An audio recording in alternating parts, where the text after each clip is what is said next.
Да, Иване, во студиото на Телма продолжуваме со останатите содржини. Она што предмалку го најавивме е поврзувањето наше онлайн со Маја Кировска, со која што ќе споделиме утрово убави работи. Маја, добро утро, те поздравувам од студиото. Јас со чаша топло кафе, не знам како е кај тебе, дали веќе се испи кафето или допрва ќе се прави. Добро утро.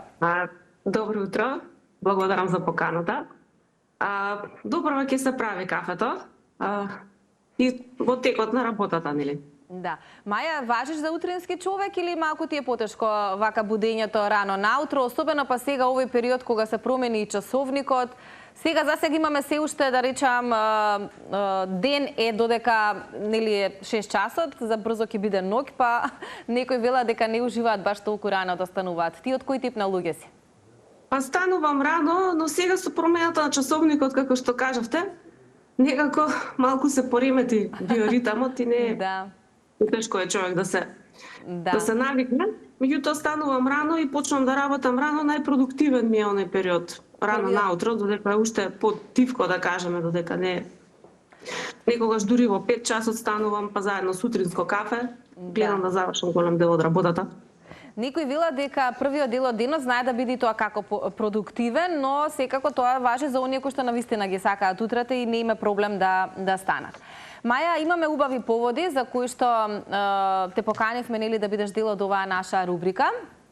Прво ќе зборуваме малку повеќе за твоето дело Лак и за твојата посета 2 години поред на Комо Италија.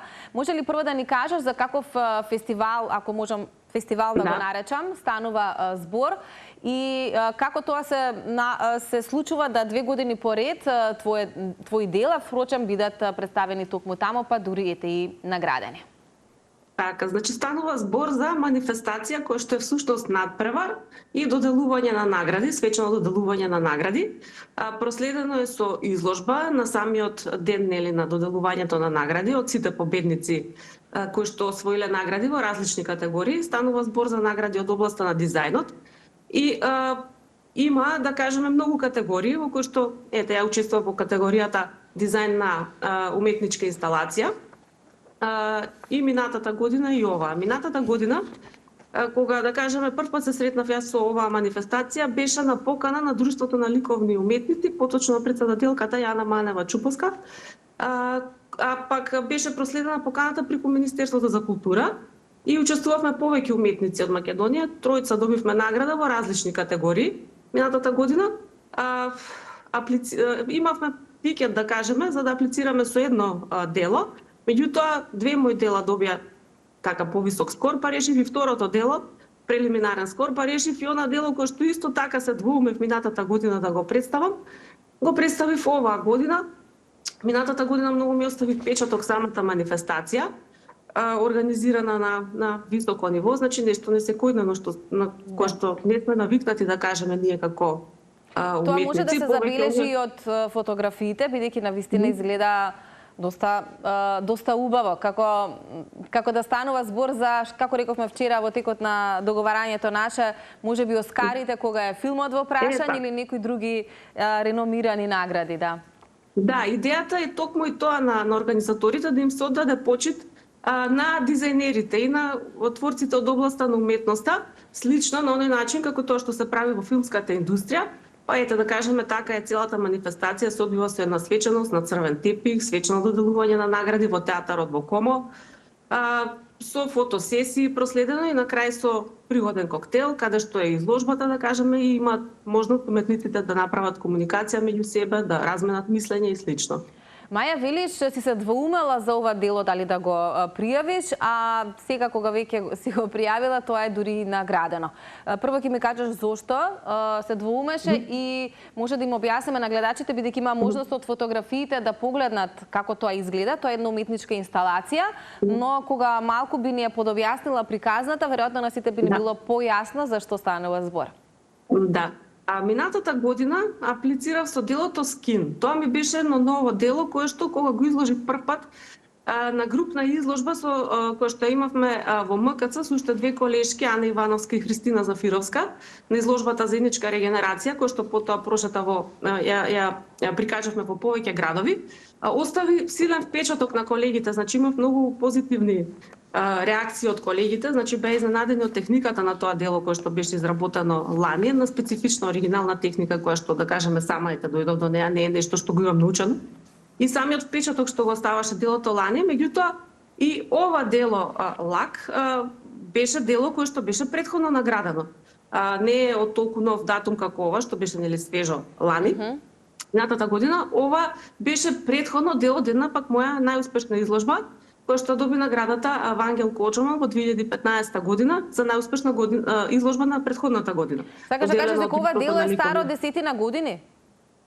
Да, меѓутоа е интересно, забележав пред известно време кога некои дела во тоа време кога биле направени, можеби не биле толку разбрани од публиката, кога сега ги представувам, имам многу по да кажеме воодушевувачка реакција и од колегите и од публиката. И сега да кажам што ме прашавте за идејата позади самото дело, значи се вика лак и представува еден своевиден прирачник, да кажеме, со иронија прирачник, како да направиш сопствена среќа. Значи прикажани се по фотографии во неколку чекори, како на 3-листна детелина и се залепува 4 лист и така таа станува 4-листна детелина, символ за среќа.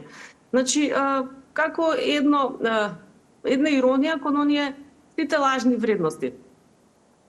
Да, многу интересна сторија и како велиш ти, ако било содадено можеби пред 10 години, секогаш велиме дека работите се случуваат во вистинско време, веројатно на ова дело среќа оваа година му е најсрекната година или ова е вистинското време кога нели ја живее популарноста и наградите кои што ги напомена. Маја, колку оваа манифестација на која што имаше можност по втор пат да учествуваш, ти ги отвора хоризонтите за понатамошни соработки со други автори од Европа, би рекла, со оглед на тоа што нели ова се случува во Италија, но велиш има автори од буквално цел свет. Од цел свет, има точно автори од цел свет. Да кажеме, кратко трае, бидејќи само една вечер и потоа има уште една средба каде што се дружат уметниците. За жал не успеав на овие манифестации да остварам некој поважен контакт. За разлика пак на други изложби во минатите години кога сум представувала свој дела во странство, значи сум направила значаен контакт со уметници и организатори на изложби од странство, каде што потоа сме имале и гости на изложби кои што јас сум ги организирала во нашата земја.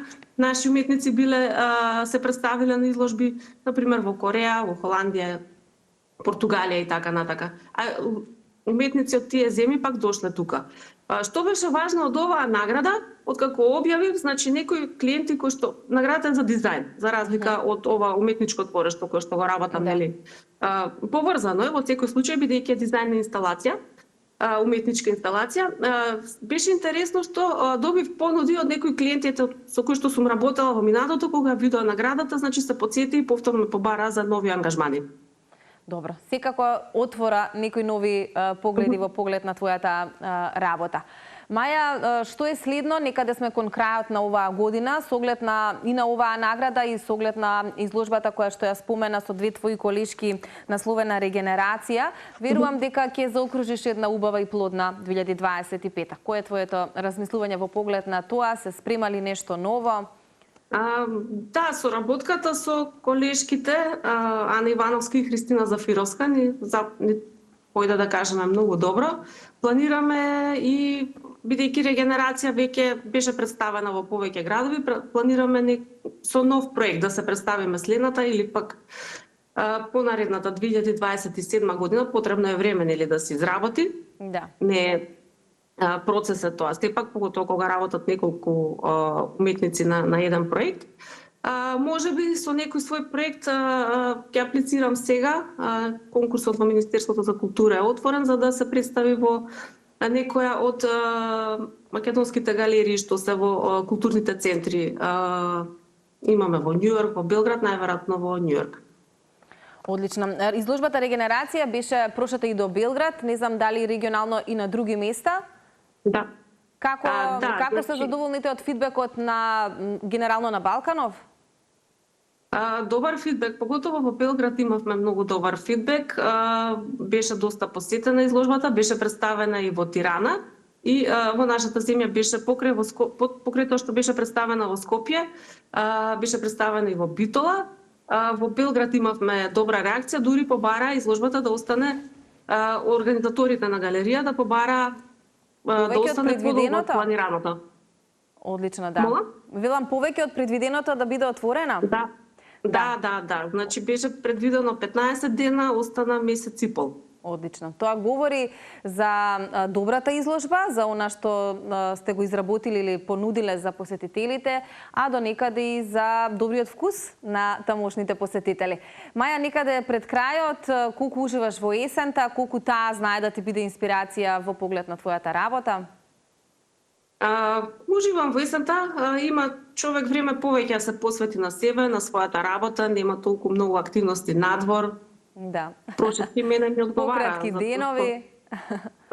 Па, тоа е негативната страна, меѓутоа, така, повеќе сме фокусирани. Пофокусирани отколку кога шетаме во текот на другите периоди од годината.